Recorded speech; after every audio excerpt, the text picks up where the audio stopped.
and just wanted to give you a tip on shopping for gas logs that'll save you a bunch of time and a wasted trip. Hey y'all, Scott, down at the Hearth shop.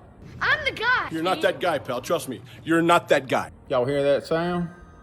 That's the phone starting to ring, and they're getting busier and busier every day. What I want to do is show you how to grab your measurements that you need: rear width, front width, height, and depth. Sometimes people will come in with what they think are the right measurements, but they didn't pull them from the right spot. You're gonna learn today. So this video is just supposed to be instructional, show you guys where to grab those measurements from so you don't have a wasted trip coming in. You've got all the information you need right off the bat, and it saves us from having to coming in with these measurements and a picture of your current setup, especially when we can see the gas line coming into that fireplace.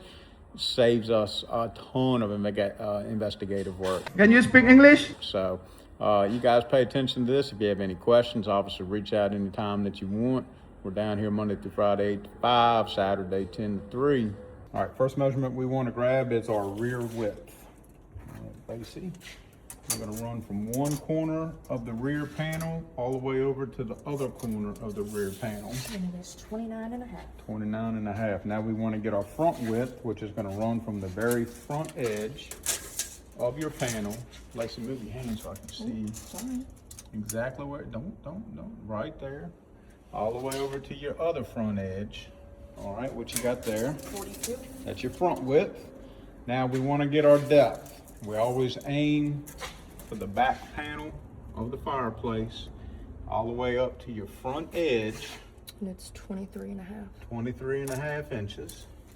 And then our height, which on this box is the Majestic Ashland vented box, so it's very high. 40 inches. But this is where we go a little wrong, because our logs don't sit out here, they sit in the firebox. So you always want to go from the base of your box all the way up to the top ledge. So if you're in a masonry fireplace, it's going to be all the way back up, or all the way up to the bottom of the lintel. In this box, it's going to be all the way up to the front leading edge of the firebox. And you've got 38.25 inches. So those are the 4 measurements we have to have: rear width, front width, depth, and height. So guys, I hope that helps. We can't go by the size that's in there now because every manufacturer sets different standards for different sizes based on controls.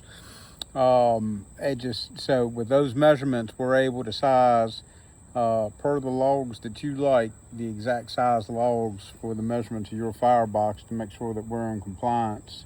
If you guys have any other questions about anything, let me know what it is in the comments and I'll do a video about it. Things are starting to pick up down at the showroom. I think people are starting to heed the advice to get these things done earlier rather than later. It's just going to get backed up and people will have to wait a long time to get these things done. All right, y'all. Love you. Bye.